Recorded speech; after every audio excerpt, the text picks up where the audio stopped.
স্টোরির শুরুতে মিলিটারি গাড়িতে চড়ে যাত্রা করছিল আমাদের সেই টনি স্টার্ক। টনি স্টার্ক মদের বদলে চা খায় কারণ তার বাবার অনেক টাকা। ও বাবা, বাপের এত টাকা আছে বলে সবাই তার সাথে সেলফি নেয়। একটু হাসেন।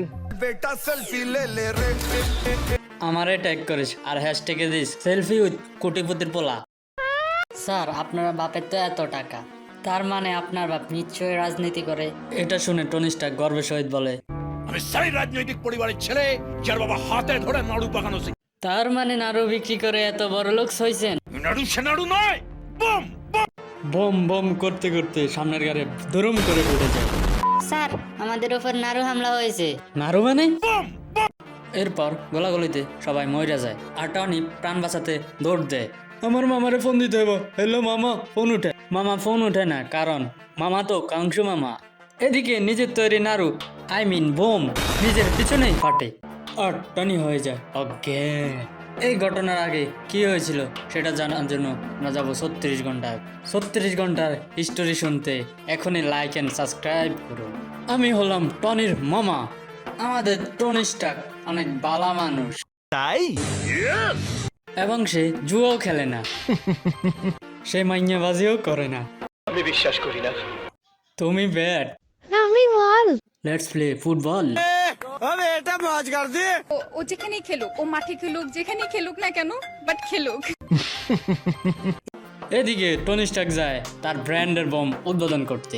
উদ্বোধন করার আগে পার্টি করে নেয়। अरे अभी तो पार्टी शुरू हुई है। ভাইয়েরা আমার আর বোনেরা আমার সব ভাইয়ের। আমি কোটিপতি ছেলে হতে পারি কিন্তু আমার অনেক ট্যালেন্ট আছে ওরে বাপরে, আর সেই ট্যালেন্টের মাধ্যমে আমি সেই নাড়ু বানিয়েছি। নাড়ু সে নাড়ু নয়, বম বম। এ হরিপদ, মিসাইলটা ছেড়ে দে রে। আমার বানানো এক মিসাইলে মরবে 3 পাখি। আর মিসাইল উদ্বোধন করে গাড়িতে চড়েন আর গাড়ি হয়ে যায় ব্লাস্ট। এখন থেকে প্রেজেন্ট টেন্সে স্টোরি শুরু। টনি স্টার্ক চোখ খুলে দেখে তার নাকের ভিতর নলডু। তারপর টনি কেমন অনুভব করছে? আমার তো দেখি 12টা বেজে গেছে। নইরো না টনি, দেখো তোমার বুকে একটা রিয়েক্টর লাগানো আছে। তাই এখন তুমি যেখানে যাও ব্যাটারি নিয়ে ঘুরতে হবে। তখনই হঠাৎ এনিমিরা সেখানে চলে আসে আর বলে, হালা বলে কি? এরা বলছে এদের জন্য তুমি বোম বানাতে। তুমি কি এদের জন্য বোম বানাবে? ব্যাস এরপর টনিকে পানিতে চুবানো হয়।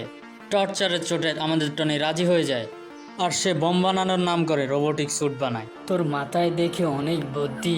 বুদ্ধি না বলে ট্যালেন্ট বলো, তাহলে শুনতে ভালো লাগবে। প্রথমেই সে বানায় নিউ রিয়েক্টর যাতে করে ব্যাটারি তার আর না নিতে হয়। তারপর বিল্ড করে হেলমেট আর বডি আর্মর। দেখ ভাই, আমি বলার সাথে সাথে ইন্টারে চাপ দিই। এইদিকে এনিমিরা বুঝতে পারে আর তাদের টিমদেরকে পাঠায় দরজা ভাঙতে।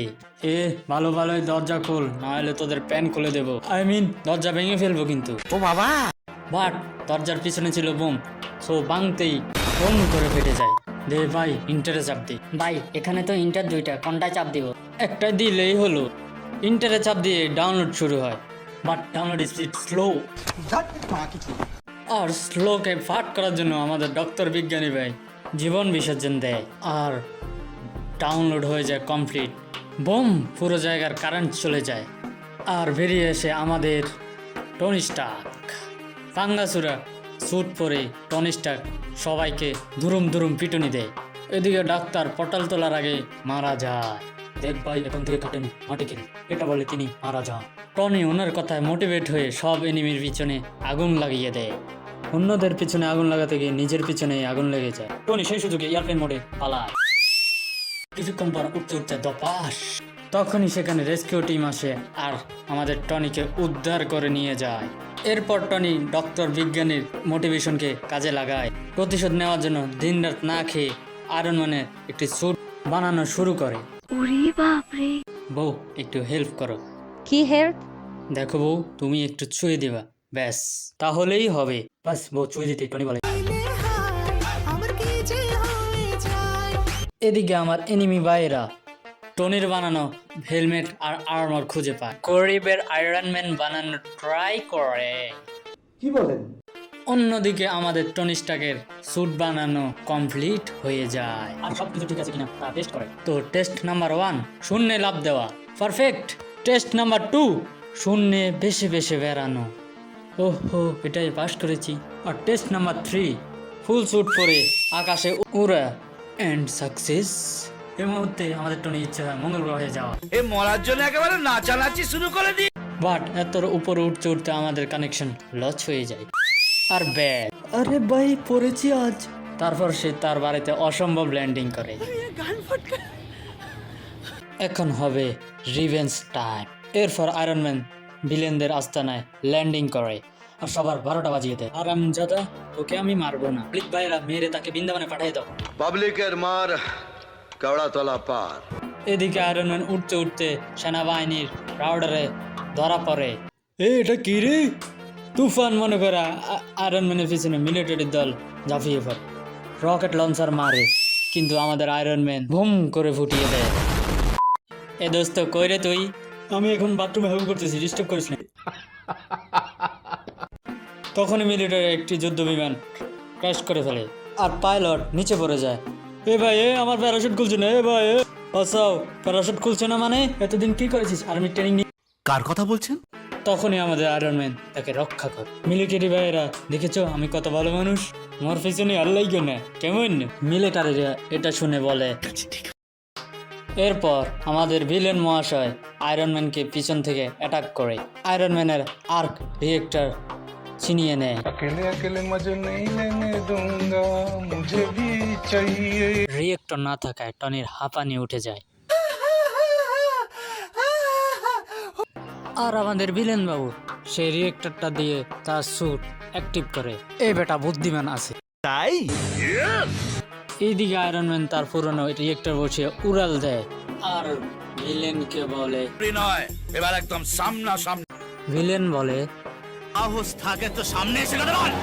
আয়রন ম্যান বলে তোকে আসতে হবে না, আমি যাচ্ছি, বল তুই কোথায় আছিস। অ্যান্ড দেন দুজনের মধ্যে শুরু হয় চুল ছিঁড়াছিঁড়ে ফাইট।